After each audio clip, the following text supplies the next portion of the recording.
Nice to have you. There's a big announcement. We have a lot of big announcements. They're sort of all big announcements, actually. It's wonderful to be in the Oval Office. I think you probably like it the best. You like it the best for press conferences? I sort of do. But today I'm excited to announce another historic achievement in our quest to lower drug prices for all Americans. Prices have come way down. We've gotten prices way down for groceries, for oil especially. Today we broke $60 a barrel. We think the oil is going to be under $2 a gallon very soon. That's about 70% lower than what it was just a year ago. So that's a big thing. And when the oil comes down, everything comes down. It's pretty beautiful to watch. AstraZeneca, the largest pharmaceutical manufacturer in the United Kingdom, is committing to offer Americans major discounts on their vast catalog of prescription drugs, one of the great companies, by the way, and a most favored nation's pricing clause. So most favored nation is you're going to pay whatever the lowest price anywhere in the world is. That's what you're going to be paying. And I had it going very well in my first term, but we were interrupted by a rigged election, so I was unable to carry it forward. We started it, but this was something one of the reasons I wanted to run again was we had to have favored nations where the world is not going to be paying just a fraction, just a tiny fraction of what we were paying. I want to thank CEO Pascal Soriot, a very highly respected, one of the most respected men in business and certainly in the industry, for joining us today, as well as Secretary Howard Lutnick, Secretary Robert F. Kennedy Jr., CMS Administrator Mehmet Oz, FDA Commissioner Marty McCary, and Virginia Governor, a man who's done an incredible job, and good luck with the upcoming election. I know you're working very hard. I watch you. You're right there. He's out there working. He wants to see that young woman win, and the Attorney General, who I endorsed, et cetera, et cetera. Glenn Youngkin. Thank you very much, Glenn. Thank you for being here. For many years, Americans have paid the highest prices anywhere in the world for prescription drugs by far, many times the amount that other countries are paying is ridiculous. Upon taking office, I signed an executive order to make sure that Americans pay no more for prescription medications than the lowest price for the same drug in other locations in developing nations. Today, AstraZeneca is committing to offer all of their prescription medications to Medicaid at most favored nations prices. In other words, the lowest price anywhere in the world, that's what we get. A move that will save American taxpayers hundreds of millions of dollars each year. And I tell the story, Glenn, that in my first term, I had the honor of being the first president in 28 years to lower drug prices during the course of the year. And we actually did, and I was so proud of myself. We called a news conference. I announced it. It was 1/8 of 1%. 1/8 of 1%. Now drug prices are going to be going down 100%, 400%, 600%, 1,000% in some cases. But for 1/8 of a cent, Bobby, think of that. I was so proud because for 28 years nobody had done it. And now it's, I think back to that, I said I shouldn't have had that news conference, but it is true. I was the only one that did it, but it was not very much, and now we're going to get, in some cases, 1,000% reduction. This is going to have a huge impact on everything from Social Security to Medicare to Medicaid, anything where they're buying any prescription drugs. It's going to have an incredible impact. It's going to lower itself greatly. AstraZeneca will also list many of their most popular drugs online at TrumpRx.gov. TrumpRx. I don't know why they put the name Trump. I did not tell them to do it, but I'm honored to let them do it. That's true, actually. That heavily reduced most favored nations cost. Americans can expect discounts, and as I said, it could be in many cases way over 100%. And as an example, one particular drug that's hot, very hot, 654% on inhalers, COPD and asthma, as well as certain diabetics medications. They're going to be averaging about 654% reduction in price. You believe that one? The Democrats will say, well, he should have gotten more. It's crazy. In addition, all medications AstraZeneca introduces to the American market going forward will also be sold at these heavily discounted rates. Furthermore, AstraZeneca will invest $50 billion in the United States over the next 5 years for research and development of new drugs and to onshore manufacturing facilities across the country, like the new plant that broke ground yesterday in Charlottesville, Virginia, where the governor attended. They had a tremendous group of people attending. It's going to have 3,600 jobs just to begin with.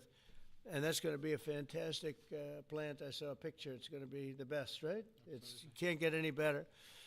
This is a tremendous victory for Virginia and for American patients and for everything, for the country. It's an amazing company to have coming over to the United States in such a big way. That's going to be a big part of the company. Presidents have promised for years to lower the cost of health care, but my administration is actually the first to do it and do it substantially, do it at numbers that nobody thought, even I thought, were not possible. When you think of it, if you got a 1%, 2%, 5%, that's good. You did a good job. We're talking about 100, 200, 300, 500, 700, in some cases, some big, big numbers. And the largest drug companies in the world are working with us to make this a reality. And so I look forward to being at your opening of that incredible facility. I hear it's something, and it's in a great location, Len, right? One of the beautiful locations. So I'd now like to ask Secretary Kennedy to say a few words, followed by Dr. Oz, Pascal, Governor Youngkin, and we'll take some questions afterwards. Would anybody like to have some questions? Yes? Oh, I'm shocked. Okay, we'll take them right after, okay? Bobby, please. Thank you, Mr. President. I talked about this a little yesterday in the cabinet meeting, but it's worth repeating because it shows this historical achievement as really monumental. When I was in my confirmation process, virtually every Democratic senator showed me their preoccupation with making sure that we completed, that I was going to continue to get a commitment from me to continue the IRA drug price negotiations. That the IRA required the Democrats, while President Biden was in the first year of the IRA, to negotiate 10 drug prices down. And then I was supposed to, my first year, negotiate 15 and 15 every year thereafter, and that was their plan. The Democrats claimed that they had a 22% reduction, and that was a great success. When we actually looked at that, when I came into the agency, we realized we were actually paying more for 8 of the 10 drugs. The 22% reduction was off of list price, and Medicare ended up paying more for 8 of the drugs, equal for the 9th, and about a 2% discount on the 10th drug. So that was the plan, and that's what they did. We are continuing the IRA negotiations, but thanks to the president's leadership, we have achieved something extraordinary here, which is a dream that he's had for 20 years because he's the common sense president.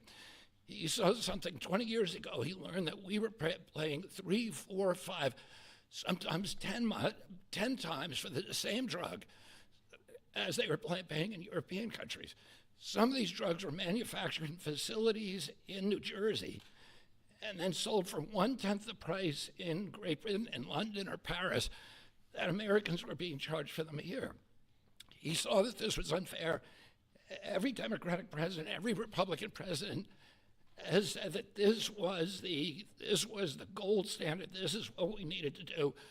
Nobody's been able to change it. And when we came in, I have to say I was pessimistic about doing MFN. Dr. Oz was pessimistic. Our staff, John Brook and Chris Klump and the other people we brought in were all pessimistic. The president saw something that we didn't see, which is we had leverage.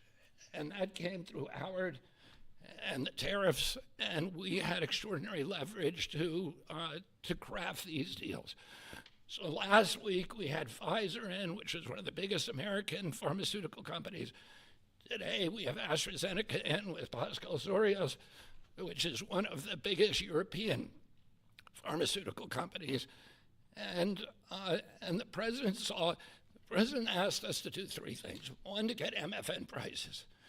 Two, to not bankrupt these companies. He understood that America has to be the center for innovation. The drug industry needs to innovate, that it's critical for its bottom line, it's critical for the health of the American people.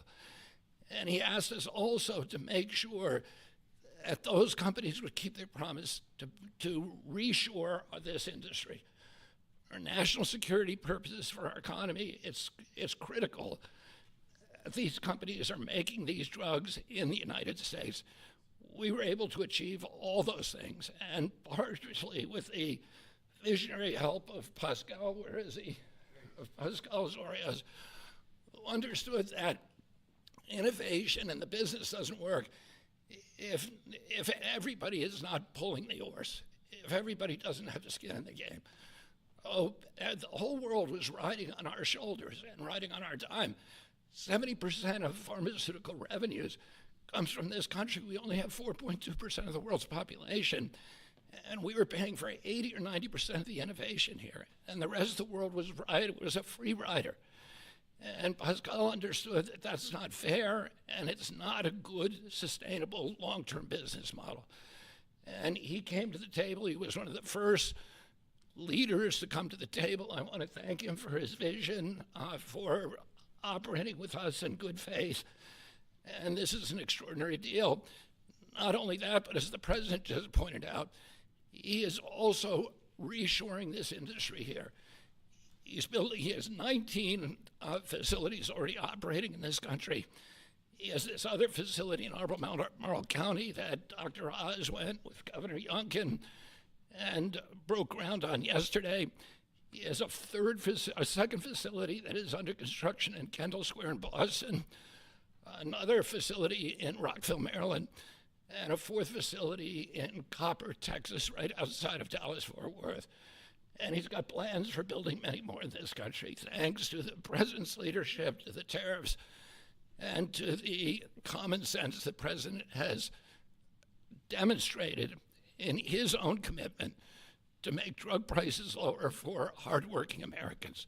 So I want to thank the president for your visionary leadership. I want to thank Dr. Oz for his part, and Marty McCary in negotiating this deal. Dr. Heidi Overton, Theo Merkel, Chris Klump, and John Brooks, who all played critical parts in the negotiation. And of course, Howard Lutnick, who was the key to these negotiations. Who do we bring up now? Dr. Oz. Thanks, Secretary. He'll take your place, Pascal. Oh, Pascal, I get to introduce Pascal, which I'll do with great joy and honor. So the world is watching as President Trump tries to make peace in every place he can go. But at the same time, President Trump is putting peace into the hearts of Americans and bringing peace of mind to them, especially Americans who cannot afford their medications. And just to put a number on this, as he releases us from the bondage of paying 3 times more for the exact same product made in the same factory, in the same pill box, in the same instruction manual overseas, rather in this country than we pay overseas, it creates an opportunity for us because, Mr. President, you're turning the art of the deal into the art of the heel. And that is something that you're going to witness today. And it's the second, we have more coming, but this is a very important one because I want to set the stage here. And Ms. Secretary, you're too modest. Secretary Kennedy did have a vision to push hard on this. He understood we could give the right medications to the right people at the right time. And there is nothing more maha than giving folks life-saving medications in a timely fashion so you prevent illnesses and treat other ones that have already occurred. You save lives that way. That literally is what was on the line as we began negotiating these. So let's set the stage. Where are we right now? Why this order?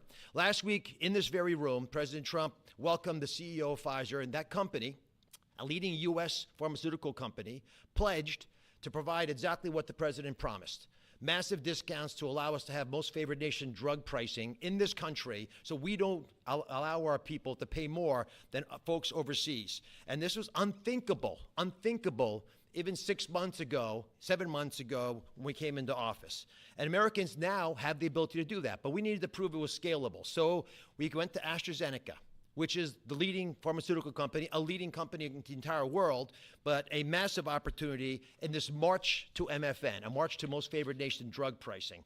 And to have this message land clearly, we needed to make sure that the president's demand for fair drug pricing was heard all around the globe. And I actually think the single most powerful tool we had was the president, because people take him seriously. And some of the things that they were hearing overseas were alarming them enough that they began to realize the jig was up. So let's talk about the deal specifically. What are John Brooks, if you could be my Vanna White, please.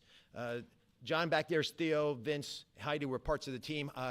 There are other members of the team I'll speak of in a second. So these are the 5 deal points. This is what Trump RX, by the way, which just launched, TrumpRx.gov, which was a unanimous name, by the way, Mr. President. He was not involved in picking the name, but it was not a difficult one to land on. We thought it had a catchy element to it.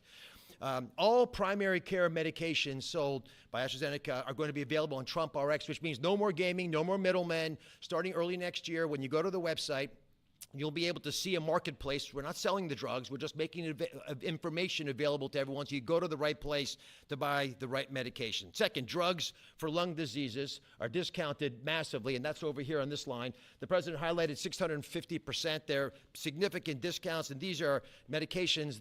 We just picked the ones for lung disease and one for metabolic syndrome, diabetes, but there are others that are included.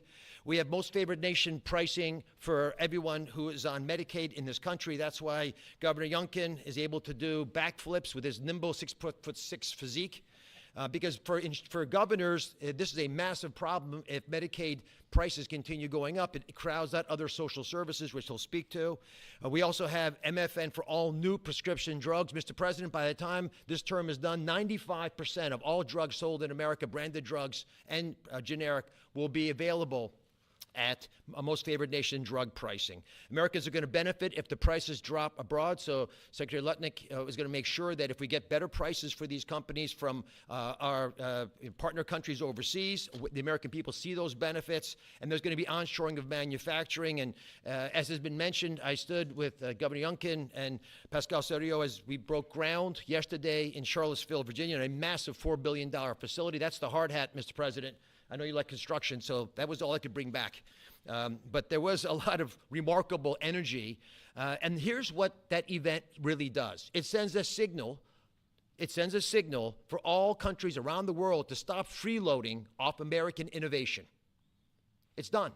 It's not going to happen anymore with this president. And if you aren't picking up your end of the bargain, then you're going to be welcoming a lot of more companies to leave your shores and allow us to welcome them into our shores as they open up manufacturing facilities here. And for all the pharmaceutical companies out there, we're talking to all of you, pick up a shovel. This is a great place to build a facility, as AstraZeneca has shown us. And I think it has a wonderful opportunity in the future as well, as this country continues to support the innovation Secretary Kennedy spoke about, because we're not compromising that at all. We're just getting fair prices for the American people. To the team. Tough negotiations, Mr. President. You know how hard they can be. You can't get there without world-class negotiators, and we are blessed by individuals to work with the AstraZeneca team, who are killers, head-to-head. And why? Because talented people out of the private sector are coming into government to serve this president in a generational opportunity that they feel in their heart will make a difference. John Brooks is part of that team. Chris Klump, Inma Hernandez, numerous other folks contributed as well. But we're open for business. And if you want a great position and a patriot, like the folks who negotiated these deals, please consider coming with us, because the president has made it clear that you will make a difference in government. Finally, I want to thank Pascal Soriot.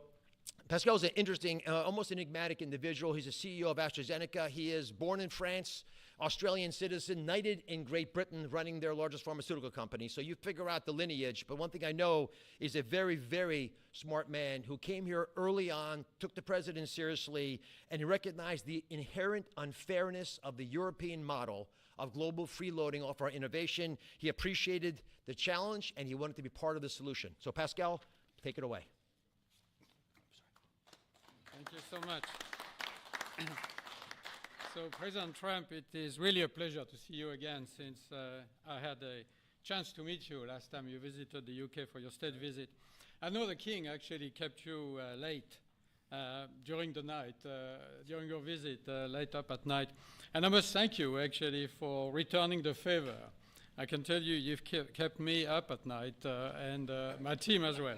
But it has been really worth it. It's been worth it because today I'm really excited to announce AstraZeneca's commitment to your vision for a healthy America. Great leadership is about having an ambitious vision that can energize people, and you appoint a very talented team that can deliver on this. Your vision is exactly that. It is about lowering the price of medicines for American patients while ensuring that America remains a global powerhouse of innovation in biopharmaceuticals. And that's not easy to do. We need to keep inventing the technologies and the products that will cure disease. But you actually gave us a key, equalization. That's an important word. Yeah. You've assembled a remarkable team, actually, that together with us found a way to deliver on your vision. I would like to thank you, Mr. President, for your collaborative and your trusting approach throughout the discussion that led to this agreement. In addition, I would like to thank Secretary Lutnick, I'd like to thank Secretary Kennedy, Dr. Oz, and the CMS team, in particular John Brooks, who is here today, but also Chris Klump, for their very straightforward approach and their collaborative work that, together with my great team at AstraZeneca, enabled us to deliver this agreement today. It is an agreement that allows a number of wins. First of all, a great win for American patients. This agreement will deliver improved access to our medicines at a lower cost. We've addressed the 4 points that you raised in your letter, ensuring Americans do not pay more than patients in other wealthy countries. So it's a big win for patients and the healthcare system as a whole. But it's also a big win for the economy and for taxpayers, because it supports rebalancing the cost of innovation across wealthy nations. For too long, America has shouldered a disproportionate portion of the world's R&D cost for breakthrough medicines development. That imbalance is not sustainable.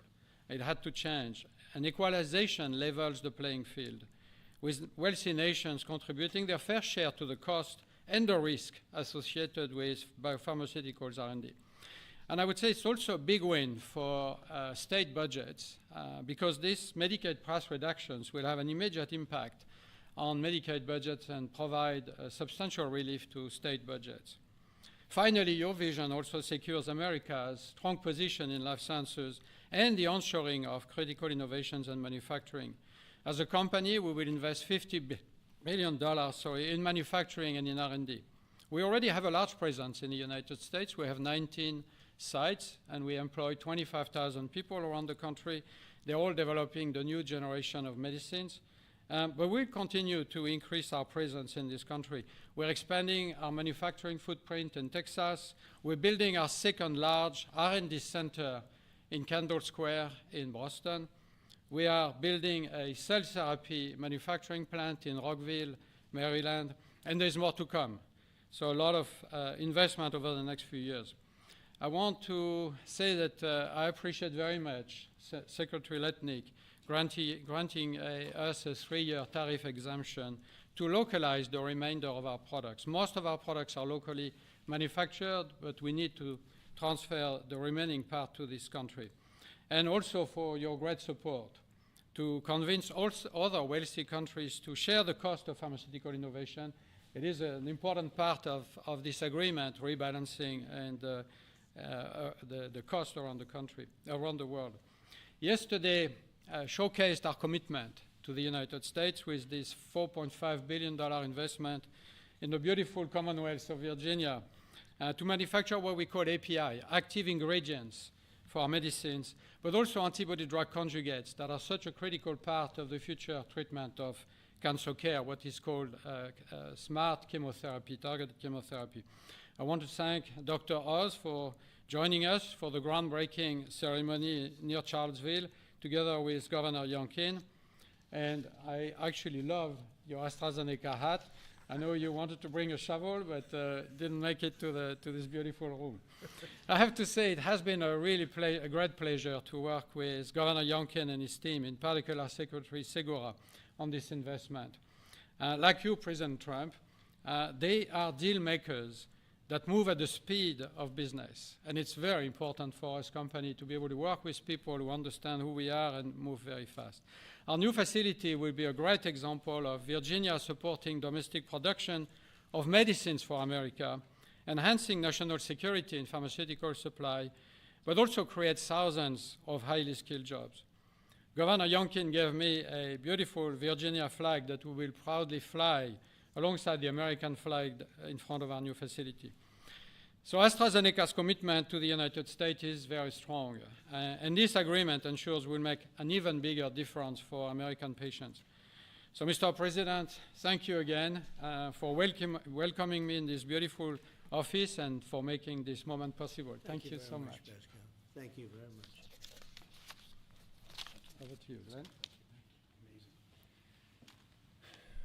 Well, first of all, I just want to thank everyone for celebrating this landmark moment. This landmark moment is not just a moment to announce a new way to buy less expensive life-saving medicine, but it is a step function change in the way that Virginians and Americans can access medicines.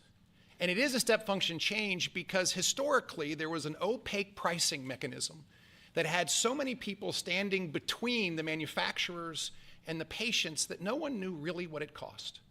Well, now we can go direct to consumers. And that's what Trump RX is all about, going direct to consumers, where a consumer can come and find that particular medication that they need and go direct to the company and get the best possible price.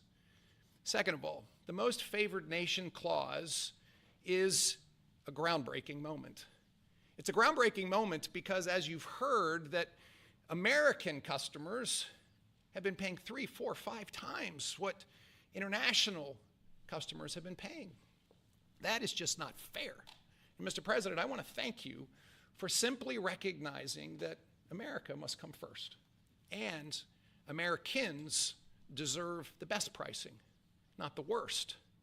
It changes everything for a state. In Virginia, we have $1.5 billion a year of pharmaceutical expenditure under our Medicaid plan. $1.5 billion a year. We save 10%, 20%, 30%. All of a sudden, 150, 300 million, 450 million in savings can be realized by a state. Now, I firmly believe that's the people's money, and it should go back in tax relief. But think about the change that that enables for a state as they manage their health care expenditures. Finally, Mr. President, you have driven a reshoring of critical supply chains that no one thought could happen. The industries that everyone thought were lost are now coming home, and with pharmaceutical manufacturing and active pharmaceutical ingredients particularly coming back to America, it changes everything. It's an economic moment for us. Yes, $4.5 billion into the Virginia economy, and that will in fact translate into $3 or $4 of extra economic impact for every dollar that is spent, 3,600 great paying jobs. But it's even more than that. This is a national security moment. And what you've just heard is one of the leading pharmaceutical companies in the world is choosing America, and yes, Virginia, to invest nearly $5 billion to build the most critical manufacturing for the future of America's health. It's not just a single example. It's happening all over. And in fact, in Virginia, Mr. President, we've been blessed with nearly $10 billion of commitments to build new pharmaceutical manufacturing in the great Commonwealth of Virginia. And therefore, I believe this is a moment to celebrate investment, but more importantly, to celebrate breakthroughs for American citizens to get access to life-saving medicines at costs that they deserve because they're all made here. Mr. President, you and your cabinet have been amazing. As a governor, I have found that the cooperation with every one of your cabinet members, and sir, yes, you, has been beyond compare that I could ever imagine. I want to thank you for helping us make Virginia great again, too. Thank you.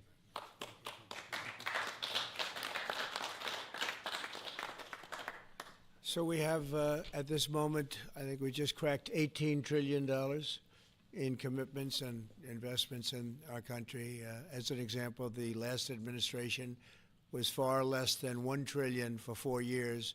We're at plus $18 trillion for 8 months. There's never been anything like it in history, in any country, anywhere in the world. So that's great. But maybe for purposes of this, more importantly, we're going to bring drug prices down at numbers that nobody ever thought possible, Glenn. I think nobody ever even thought it was possible. So we're going to be doing a lot of business, but we're going to be also numbers that when you're 2, 3, 4, 500% less. I just noticed one of them over here, 654% discount. 654. The laggard is 98%, right? 9, is that what? Wow, 96, 230%, but 654, and we have some that top that by a lot. So it's really going to be incredible, and that's going to be so good for Medicaid and Medicare and everything. Frankly, for your life, it's going to be so good. So nobody ever thought they were going to see. And don't let Democrats take the credit, because they'll try. They'll say, "Oh, we worked so hard on it." They didn't work hard. They did. They obstructed. They actually did the opposite. So that's really more important than even the tremendous investments being made in our country. But think of it, we cracked 18 trillion, with a T, trillion dollars. And frankly, 1 trillion for 4 years wasn't that bad. He did less than a trillion, but we did that in a period of 8 months. So it's pretty record-shattering by many trillions of dollars. Any country, no matter what country you're talking about, nobody's done numbers like that. So thank you all for being here. Do you want to have a couple of questions? Yeah, please. Yeah, Mr. President, one on this, if I could, one on China, if I may.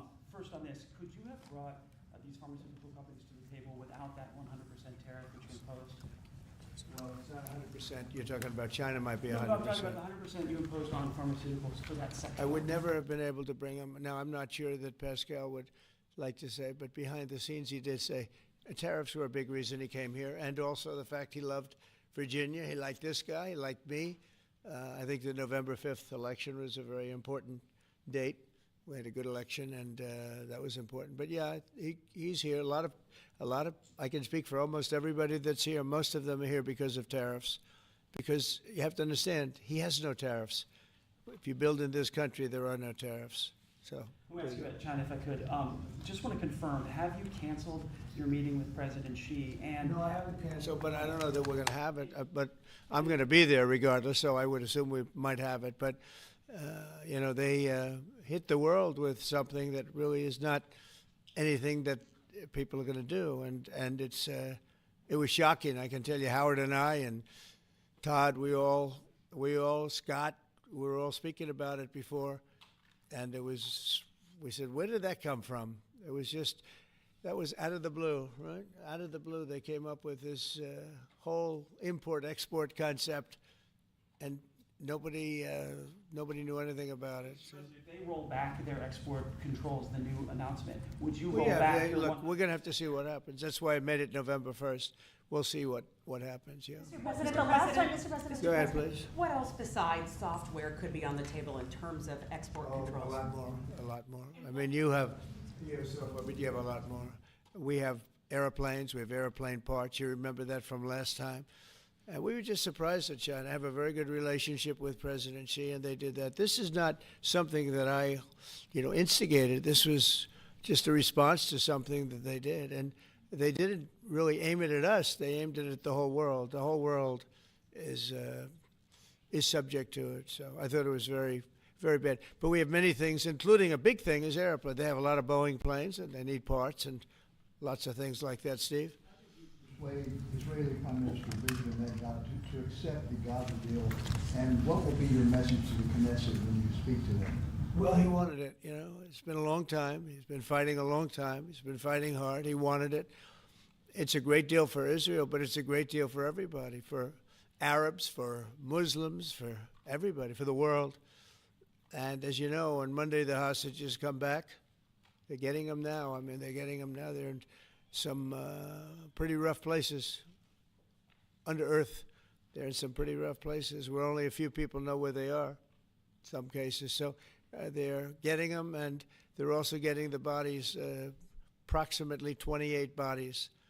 And some of those bodies are being unearthed right now as we speak. I mean, they're working on it right now as we speak. It's a tragedy. It's a tragedy. No, he was very happy with it. And I can tell you that I saw Israel dancing in the streets, but they were dancing in Qatar and Saudi Arabia and UAE and many, many countries.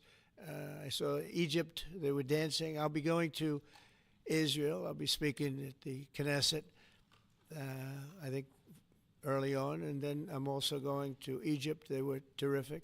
But all of the countries were great. Indonesia was great. Jordan was great. They were all great. Everybody wants this deal to happen. What happens in Gaza the day after the hostage release? Day after what?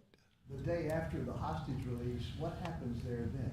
Well, hopefully you're going to have great success for, I call it everlasting success. I think you will too. I think you're going to have tremendous success, and Gaza is going to be rebuilt. And you have some very wealthy countries, as you know, over there, and it would take a small fraction of their wealth to do that. But and I think they want to do it. And we're also setting up, as you know, a board of peace. It's called the Board of Peace. I don't know if that's the final name, but the word peace is definitely in there. They have asked me if I chair it. We'll make sure things go well. And how confident are you that the ceasefire will hold? I think it'll hold, yeah. I think it'll hold. They're all tired of the fighting. Don't forget, you had October 7th, which was a horrible day, 1,200 people killed. But Hamas has lost 58,000 people. That's big retribution. That's big retribution. People understand that. So, no, I think they're all tired of fighting, and this really gives the whole Middle East. This is beyond Gaza. Gaza is very important, but this is beyond Gaza. This is peace in the Middle East, and it is a beautiful thing. You know, it's a term that you and I have been hearing since we were very young, right? And now we have a chance of really having that. And as you know, most of the countries have passed all these resolutions. Every country is there. Iran came in. I was very happy to see that. I was very honored that Iran came in. They said they support it. Russia came in. President Putin, he supports it fully, very fully. So I was happy to see even countries that weren't necessarily involved in the process, they all support it. I don't know of anybody that doesn't. And I've never seen happier people than many of these places, not just Israel. Many of these places, they're all dancing in the streets. I've never seen anything like it. Yeah, go ahead, please, in the back. Thank you. What guarantees did you give Hamas to persuade them that Israel will restart the bombing campaign once the hostages have been exchanged? What did I do with respect to them? Well, you know, I spoke a little bit tough, and that's what would happen. I mean, you have to speak tough. That's a tough world. That's a tough, as they say, neighborhood. And they're tough people. They're very tough people, and they're smart people. They're good negotiators. They have a lot of things going. They put that to good use. They're going to be very, very successful. But they knew the retribution would be tremendous, unsustainable. It would have been unsustainable. It would have been complete obliteration, and they didn't want that. And nobody wants it at this point. They want to get on with rebuilding the entire Middle East. It's not only Gaza. It's going to be the entire Middle East. They're going to be able to live in peace. Now, we have some little hot spots, but they're very small. You know the ones I'm talking about. They're very small. They'll be very easy to put out. Those fires are going to be put out very quickly. Yes, ma'am. Thank you, Mr. President. Talking about the Middle East still, going to the phases that come after this first phase, is there consensus on the additional points in your plan, or are the details still being fine-tuned? I think there is consensus on most of it, and some of the details, like anything else, will be worked out, because you'll find out that when you're sitting in a beautiful room in Egypt, it's easy to work something out, but then sometimes it doesn't work from a practical standpoint. So certain little things, but for the most part, there's consensus, yes. Do you intend to hash that out when you're in Egypt? I might, yeah. I mean, I'll be there because I'll be going to, I'll go to Cairo. I think that's where we're going, as opposed to the place of the signing. And we have a lot of leaders from all over the world coming too. They've been invited. And then I'm coming back, I believe it's Tuesday night, for Charlie Kirk, a friend of mine, a friend of all of ours, a friend of a lot of the people right here. And we're giving him the Presidential Medal of Freedom, which is the highest honor you get outside of the Congressional Medal of Honor. One's military, one's civilian, but it's the greatest honor. And Eric, his beautiful wife, is going to be here, and a lot of people are going to be here. So, it's not easy for me to get back. it's a very quick trip, but I'll be making 2 major stops, and then I'll be on the plane trying to get back in time for Charlie. They're going to have a great celebration at the White House, in the East Room of the White House. Mr. President? Russell Vogt said the reductions in force have begun related to this shutdown. How many layoffs have you authorized for this first round, and from which agencies? And it will be Democrat-oriented, because we figure, they started this thing, so they should be Democrat-oriented. It'll be a lot, and we'll announce the numbers over the next couple of days, but it'll be a lot of people, all because of the Democrats. I mean, they want to give $1.5 trillion to people that came into the country illegally. More important than that, because we all have a big heart. We want people to be taken care of, but we have 0 people coming in. You know that, Glenn, right? That's a pretty impressive number, even for a successful governor. But we've had, for the last 4 months, 0 people coming in illegally. They're coming in, but they're coming in legally. They're coming in through a process that's really a really good process right now, because we want people to come in, but they have to come in legally. So what we're doing is, as these different groups come due, we're going to make a determination. Do we want them or not? And I must tell you, a lot of them happen to be Democrat-oriented. These are people that the Democrats wanted, that in many cases were not appropriate. We fought them at the time, and it was ultimately signed in. And some of these people, these are largely people that the Democrats want. Many of them will be fired. Yes, please, behind. The Nobel Peace Prize was announced this morning. Your thoughts? Which one? The Nobel Peace Prize. Your thoughts? Look, including a very big one, and I'm not sure, when you say big, it's certainly, I think, to the mind of most, the most important deal ever made in terms of peace. But the one we just signed, it's been signed, sealed, and it's going to start taking place now. It's already started. Monday's going to be a very big day when the hostages come back. But I made 8 deals, transactions of wars. One was 31 years going on. 10 million people were killed. One was 34 years. One was 36, 37. One was 10. One was just starting. 2 were just starting, actually, but they were well on their way. In the case of India and Pakistan, 7 planes were shot down. It was a bad one. And I did it largely through trade. I mean, that one, numerous of them. I talked tariffs. I said, look, if you're going to do that, we're going to put very big tariffs on your country. And they were both great. They stopped fighting, and there were 2 nuclear powers. So, they're all big. They're every one of them big. You take a look at the Congo. You take a look at the Congo and Rwanda. 10 million people killed over a long period of time. Got that one solved. We did a total of 8 as of this. 2 days ago, I would have said 7, which I did say, but the other one was signed up, sealed. As you know, Israel signed it just now. They signed it, and they approved it today, their parliament. And it's a great honor to be involved with so many. So the person who actually got the Nobel Prize called me, and said, I'm accepting this in honor of you because you really deserved it. A very nice thing to do. I didn't say then give it to me, though. I think she might have. She was very nice. And I've been helping her along the way. They need a lot of help in Venezuela. It's a basic disaster. So, and you could also say it was given out for 24, and I was running for office in 24. All of the transactions that we did in terms of closing, but there are those that say we did so much that they should have done it, but I'm happy because I saved millions of lives, many millions of lives. And speaking of somebody that saves lives, don't ever play golf with it, because Keegan Bradley just walked in, one of the greatest golfers in the world, the captain of the Ryder Cup.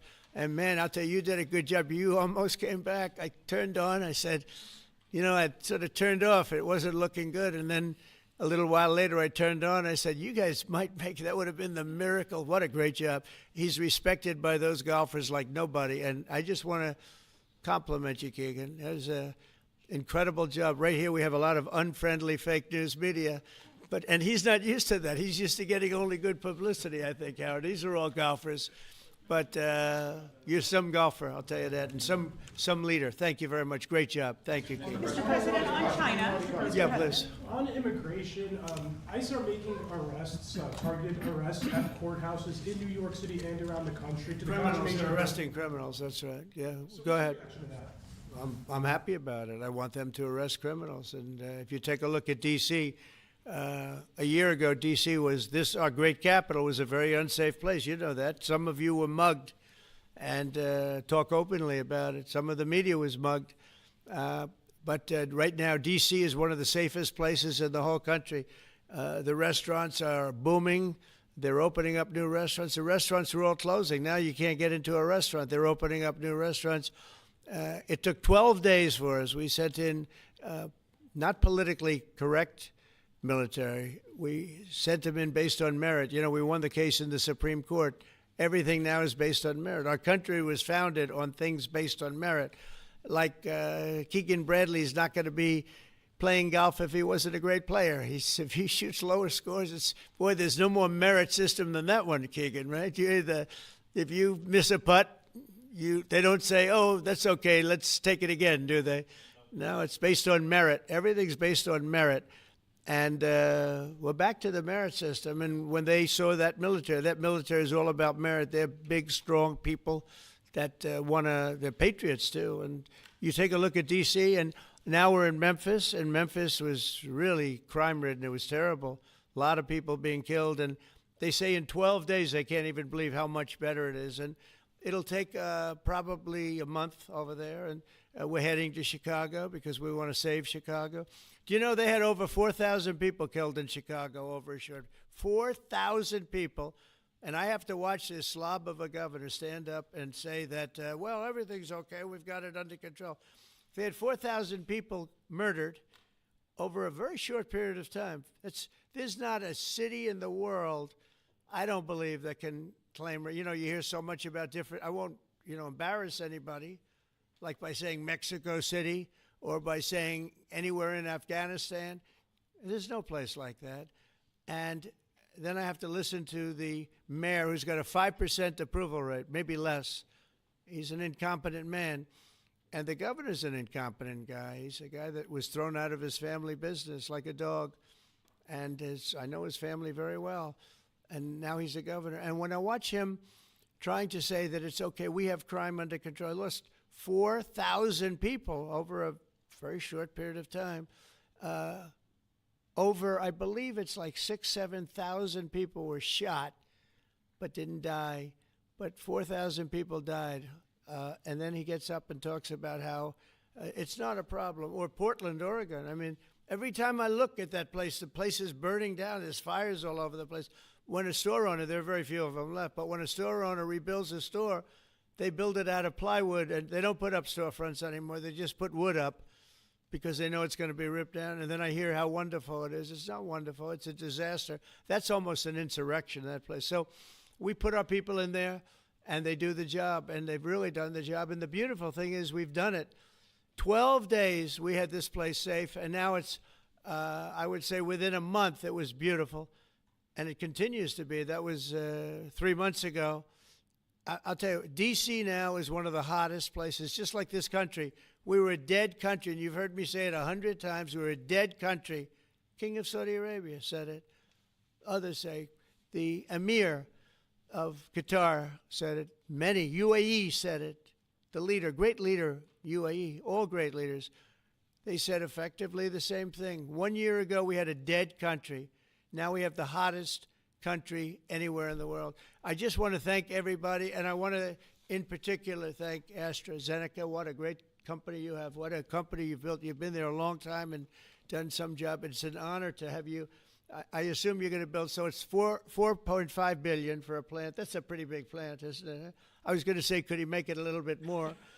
Well, we have a couple of them where they're going to spend $65 billion on one plant, AI. All I know is it's, AI is based on information. I hope they're right about information. I don't know. You're going to make a lot of money there's got to be a lot of information out there, but that seems to be pretty hot. But we have a lot. We're leading the world on information, on AI, as you know, by a lot. It's not even close. So we're doing a job. And I want to thank everybody, but in particular, Pascal, thank you very much. It's a great honor. Thank you.